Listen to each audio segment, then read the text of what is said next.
welcome to my garden. My name's Jessica Goodfellow, and this is a Substack essay that I wrote because I started a Substack, and it's called There's No Such Thing as a Bad Psychic. I was enjoying my breaded prawns at a cafe when a woman asked if she could join me at my table. We shared stories for about an hour, and I asked her where I could get a good massage in town. She wrote 2 names on a piece of paper for me, and when I felt the urge for cake, I suggested she come along with me to a different cafe. I ordered cake, went to the bathroom, came back, and saw my cake sitting lonely at the table. I assumed the woman had ordered something more extravagant for herself, so I waited a while before realising she wasn't eating, so I ate. The lady told me that she had been a nomad for many years and that she relied on members of the community to pay for her survival. Her conviction was that God had designed her to be a bridge person, and so her ability to connect people to each other was enough of a trade to fund her lifestyle. It was an incredibly impressive amount of trust and receptiveness to hold, but you might also call it squatting with flair. The woman emphasised an injustice in that every time she connected 2 people together, they would both become millionaires and she would get nothing in return. On the day that we met, this woman was at a familiar precipice in her life. Her free house sit was finishing up, and it was time for the universe to show up again because she had no money. I was fascinated by her endurance. When I mentioned I did psychic work, she asked for a quick reading on her situation. I supplied the godly visions, among them a message that she might benefit from monetizing this bridging skill of hers in a more official fashion. I suggested she could brand herself as a consultant of some sort, and that might allow people to take her gift more seriously. She told me she already knew that. We said goodbye, and I had found the exchange rather nourishing. It felt like an even trade. We shared tales, and I had a glance at who I could become in an alternative universe where I decided to squat with flair. The next day, I awoke to a peculiar message. When we meet people who help us along our path, it serves the cosmic balance to engage in an act of gratitude. Consider the number 8, the tail of the serpent, and complete the cycle by offering a donation that adds to 8 to those you come in contact with. This will assure your safe travels.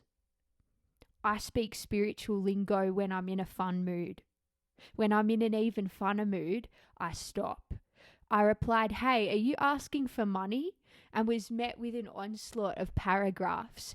"You ate cake in my face without buying me any. You returned to luxurious accommodation and I went back to poverty. I did my connector thing for you. You know, the bridge thing, the masseuses on the piece of paper, and you know what that means. I'm sure you have some kind of psychic ability, but everything you told me was stuff I already knew."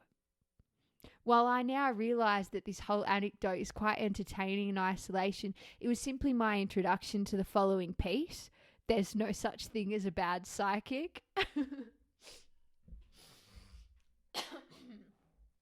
In my time as a tarot reader, I've been no stranger to comments like, "I can tell, you're a really good psychic," and "this blows, you're a terrible psychic." Both comments are equally faulty in my estimation, and I'm going to explain why.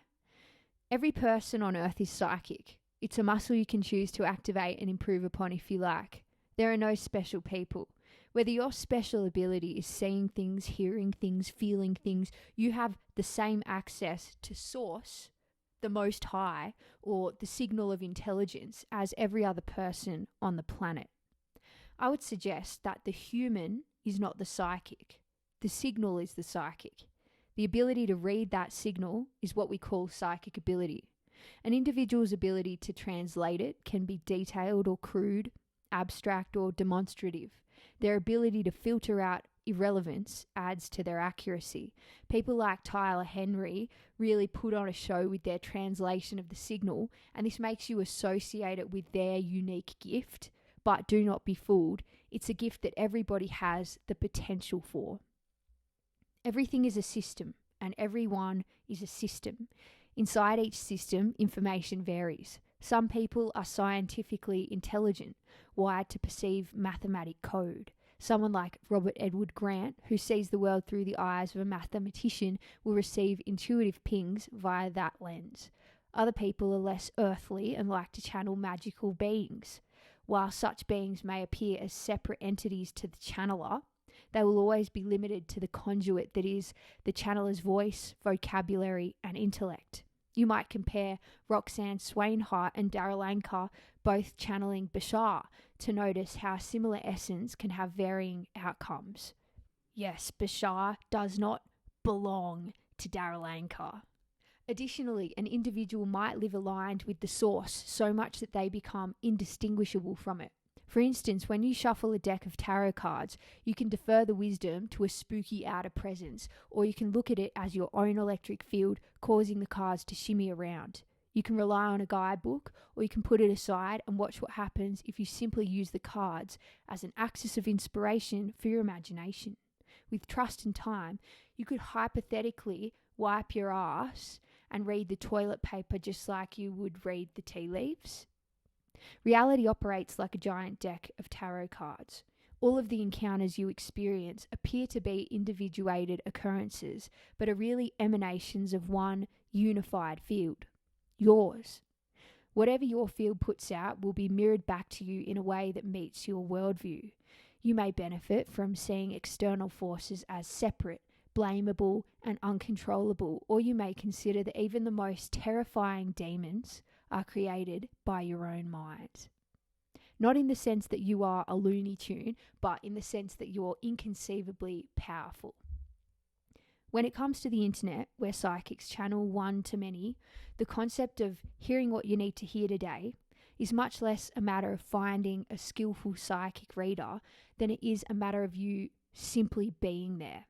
Everything that reaches you via the internet is a direct reflection of your inner world.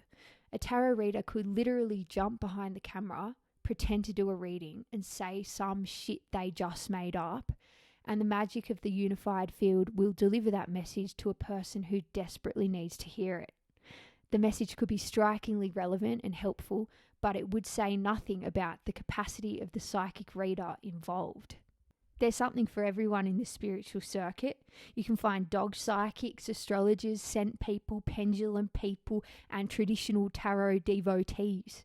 This is the crucial aspect that people fail to account for.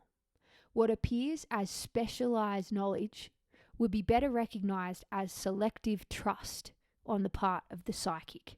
Whatever they believe is required for information to come through for them grants them the capacity to channel that information. Today I wanted to address my perspective on the psychic label and a global misconception that I notice. I haven't articulated the reasons why somebody might appear to be a bad psychic and what influences might cause such an occurrence. I might address that in the future. I definitely will address the concept of future prediction, which is a whole other box of frogs. I conjured the collision with this older woman in the cake parlour in order to confront my own fears of becoming like her, to discern the difference between my fear of lacking gratitude and the genuine need to set a boundary, and to stop impulsively reading people for free.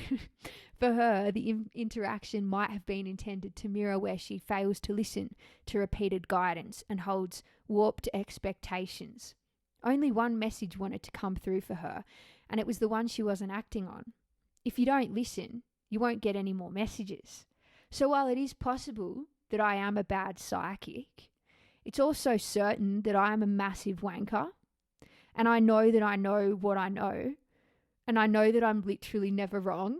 So on this occasion, cake face, I might be a bad psychic, but you're definitely a bad querent. And I think you say it querent, but is it querent? I've never had to say that word out loud, but I like it. Anyway, so that is the first essay that I have read out from my Substack, and you can subscribe and get these essays straight into your email inbox if you so wish. The links are in the description box below. Thanks for joining me here in my garden. My name's Jessica Goodfellow, and I'll see you round.